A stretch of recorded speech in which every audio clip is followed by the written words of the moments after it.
All right, but how does our system get started?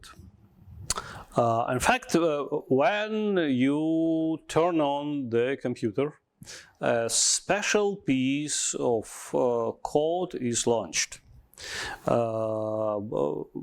into the hardware, the firmware.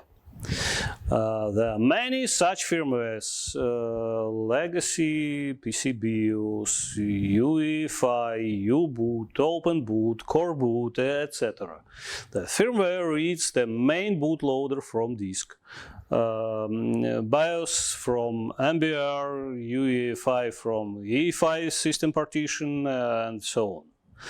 Then the secondary bootloader started. This loader can be more or less complex and customizable. The most commonly used Linux bootloaders currently are lightweight boot systems like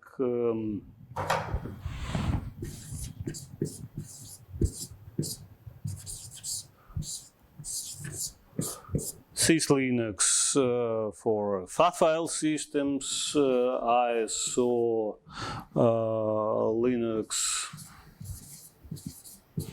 for ISO images, which is mainly used to boot installation or live images, and general purpose grub bootloader.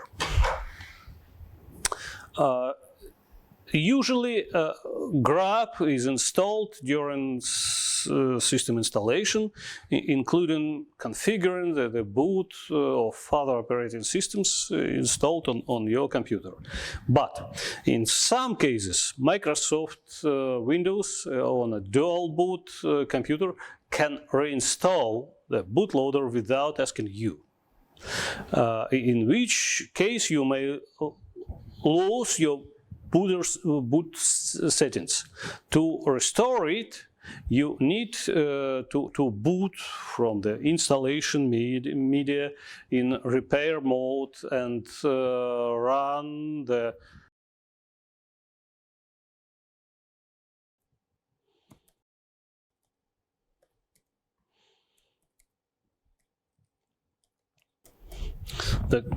grub install program for your system, for example, by this way.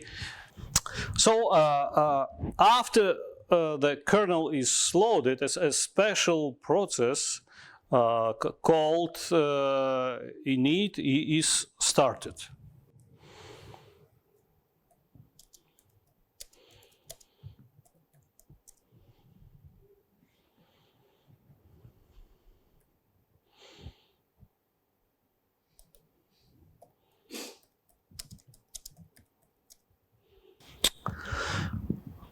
In original Unix, as well as BSD init, just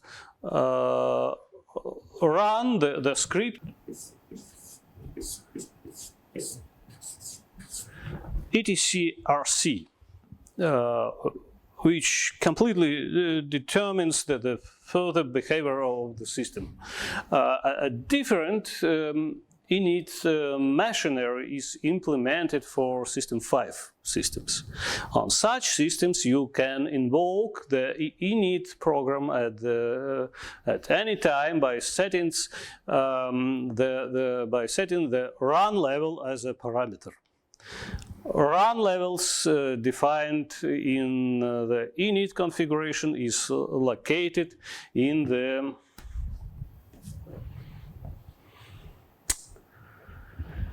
etc init tab file. Each line in the init tab file consists of 4 column delimited fields and describes what processes to start, monitor, and restart if they terminate, what actions to take when the system enters a new run level and the default run level. Init tab fields are ID, identification code consists of a sequence of 1 to 4 characters that identifies its function. Run levels list the run levels to which this entry applies. Action specific codes in this field tell init how to tree the process. Possible values include init default, sysinit, boot wait, and respawn. Process defines the command or script to execute. The line init default defines the default run level. Different systems define different init level hierarchies, but some of them have the same meaning. Run level 0 is halt, run level 6 is reboot, run level 1 is a single user, and run levels from 2 to 5 are most often some multi-user run levels. Most often the executable scripts in init tab are just some RC scripts that go through the appropriate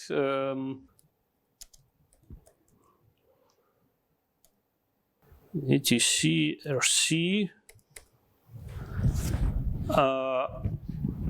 run level .d directories, and run the stop scripts first, starting with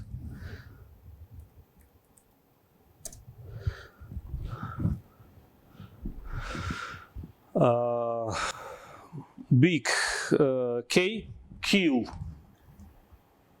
with the stop parameter, and then starting the scripts that start with a large S with a start parameter.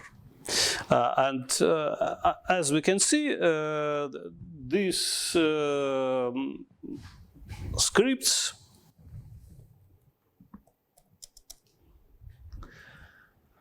is simply symbolic links to scripts from etc init.d.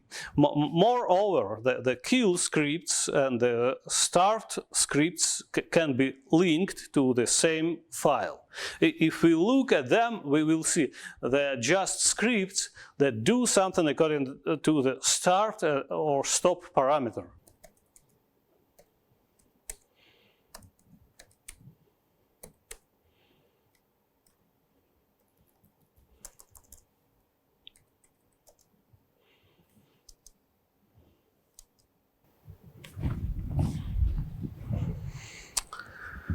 Start, stop. And if you want to implement your own service script, you just have to support the start and stop parameters on this. To configure your own policy for stopping and starting services at any level, you simply have to link the scripts which you need from etc init.d to the appropriate run level directories. The order on which scripts are run is determined by the numbers at the beginning of the file names. Some commands that can help you with this work is service run or stop some system5init scripts, set up or check config updates and queries run level information for system services. But now the most commonly used Linux distributions use systemd instead of such systems. The main advantage of this system is faster parallel launch of services at system startup, as well as unification of services and work with devices. Those utilities and scripts are still present for compatibility, but now the main tool is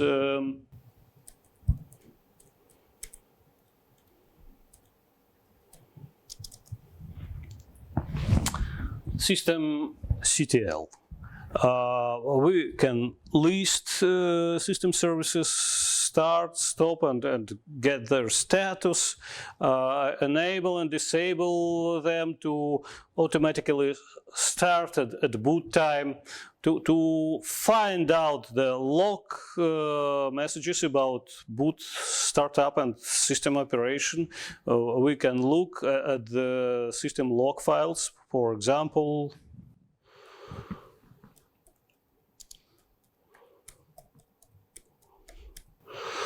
warlock messages in Red Hat-like Linuxes or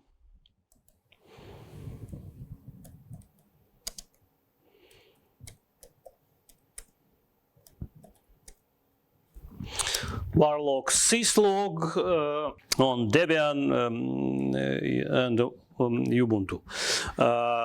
In modern Linuxes based on systemd, we have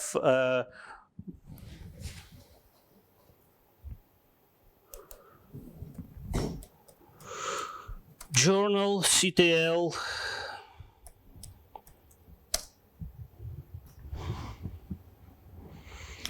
command to work with the systemd journal system.